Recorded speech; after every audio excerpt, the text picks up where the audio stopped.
देखिए, कल एक बहुत ही दुर्भाग्यपूर्ण घटना घोलतीर क्षेत्र में रुद्रप्रयाग जिले में हुई। आप सबको पता है, यह बस रुद्रप्रयाग से बद्रीनाथ की तरफ प्रस्थान करी थी और बहुत ही अनफॉर्चुनेट इंसिडेंट हुआ कि एक बस जिसमें 20 यात्री ड्राइवर समेत सवार थे, उसका एक्सीडेंट हुआ, जिसमें से 20 में से 8 यात्री ऐसे थे जो किसी तरह बाहर निकल गए एक्सीडेंट के वक्त और उनको हम बचा पाए। उनको हालांकि इंजरीज आई हैं।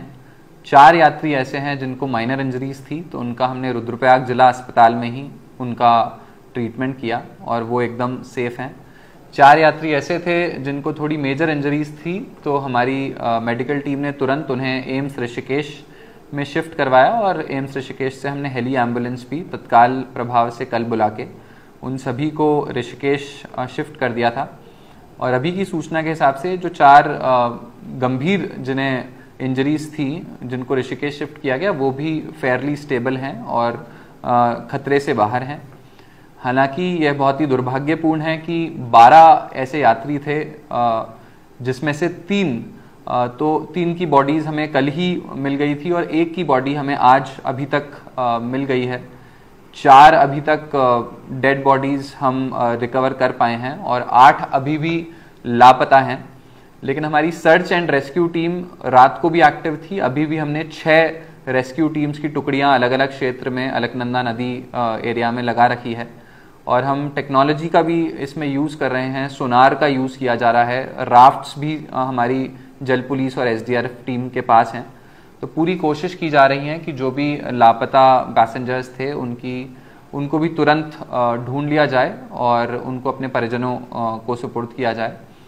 हम कल से ही पुलिस, एडमिनिस्ट्रेशन, आपदा की पूरी टीम और मेडिकल टीम इस पूरे प्रकरण को लेकर बहुत ही सीरियस हैं। माननीय मुख्यमंत्री जी ने भी हमारे को सख्त निर्देश कल ही दिए थे कि इस पूरे प्रकरण में बहुत अच्छे से संवेदनशीलता के साथ सभी डिसीजंस लिए जाएं और जो इन यात्रियों के परिजन हैं उनसे भी हमारी टीम पूरी तरह से संपर्क में है। कल रात को भी हम पूरी कोशिश कर रहे थे कि परिजनों को किसी तरह जल्द से जल्द हम रुद्रप्रयाग पहुंचाएं। कई सारे परिजन आज सुबह तक अब रुद्रप्रयाग पहुंच गए हैं। जो हमारे को डेड बॉडीज़ मिली हैं उनका हम बाय प्रोसेस करवा रहे हैं, साथ में ही हम पोस्टमार्टम भी करवा रहे हैं। जब ये पूरा प्रोसेस कंप्लीट हो जाएगा तो हम इन परिजनों को बॉडीज़ सुपुर्द करेंगे। हमारी पूरी कोशिश है कि इस पूरे मामले को बहुत ही संवेदनशीलता के साथ डील किया जाए और ये बहुत अनफॉर्चुनेट है। हम कोशिश करेंगे कि ऐसे इंसिडेंट्स, ऐसे एक्सीडेंट्स कम से कम हो। इसके लिए आज मेरी पूरी टीम द्वारा जो घटना स्थल था उसका भी निरीक्षण किया गया और हमने यहाँ पे एक टीम बनाई है जिसमें ARTO, पुलिस और एसडीएम की अध्यक्षता में एक पूरा सभी नेशनल हाईवेज का एक निरीक्षण किया जाएगा NH और PWD के इंजीनियर्स के साथ और यह पता लगाया जाएगा कि कौन कौन से ऐसे वल्नरेबल और क्रिटिकल स्पॉट्स हैं जो एक्सीडेंट्स जहाँ पे हो सकते हैं, जो एक्सीडेंट प्रोन हैं। उन सब स्पॉट्स को आइडेंटिफाई करके हम कोशिश करेंगे कि हम साइनेजेस की मात्रा और बढ़ा दें ताकि किसी भी तरह से जो बस यात्री हैं या जो भी चालक हैं, कार के, बस के चालक हैं, वो किसी तरह से ऐसे क्रिटिकल स्पॉट्स से पहले ही सचेत हो सकें। साथ ही हम और भी पैराफिट्स और क्रैश बैरियर्स जो होते हैं उसकी संख्या ऐसे स्पॉट्स पे बढ़ा देंगे जहाँ पे लैंडस्लाइड प्रोन एरियाज हैं, जहाँ पे अक्सर पहाड़ से बोल्डर या छोटे मोटे पत्थर गिरते रहते हैं, उसको भी हमारी टीम द्वारा निरंतर साफ किया जा रहा है। और मैंने NH की टीम को भी ये निर्देश दिए हैं कि ऐसे सभी वल्नरेबल स्पॉट्स का जहाँ पे लैंडस्लाइड होते रहते हैं या छोटे मोटे पत्थर भी गिरते रहते हैं, उसका दिन में हर 2 से 3 घंटे में निरीक्षण करें ताकि इस तरह के जो भी पत्थर, साथ ही मैं सभी वाहन चालकों को, सभी यात्रियों को भी मैं सबसे अनुरोध करना चाहूँगा कि अभी वर्षा ऋतु भी स्टार्ट हो गई है, बारिश का समय है और पहाड़ी क्षेत्र में अक्सर लैंडस्लाइड भी होती रहती है, बोल्डर्स गिरते रहते हैं और बहुत यात्रा का ट्रैफिक भी रहता है। तो ऐसे समय पे आप अपने वाहन की गति को कंट्रोल में करके ही यात्रा के लिए जाएं, यात्रा के लिए प्रस्थान करें। और मैं सभी से अनुरोध करूंगा कि ड्राइवर्स को भी भरपूर रेस्ट दें, उसके बाद ही अपने व्हीकल्स को रोड पे प्लाई करें।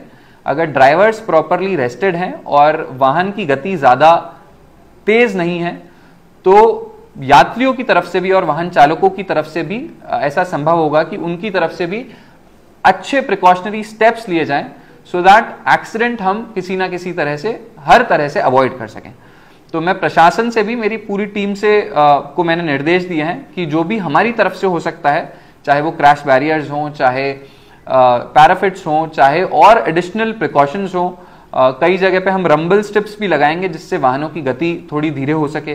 कई जगह पे हम और ज़्यादा साइनेजेस की मात्रा भी बढ़ाएंगे ताकि यात्रियां और चालक सचेत हो सकें।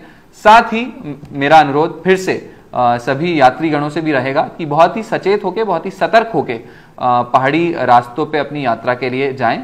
और आप इस पूरी यात्रा में हमारा पूरा प्रयास रहेगा कि रुद्रप्रयाग प्रशासन हर तरह से जो हमारे चारधाम यात्री हैं उनकी सुविधा के लिए हमेशा सचेत रहे और सजग रहे।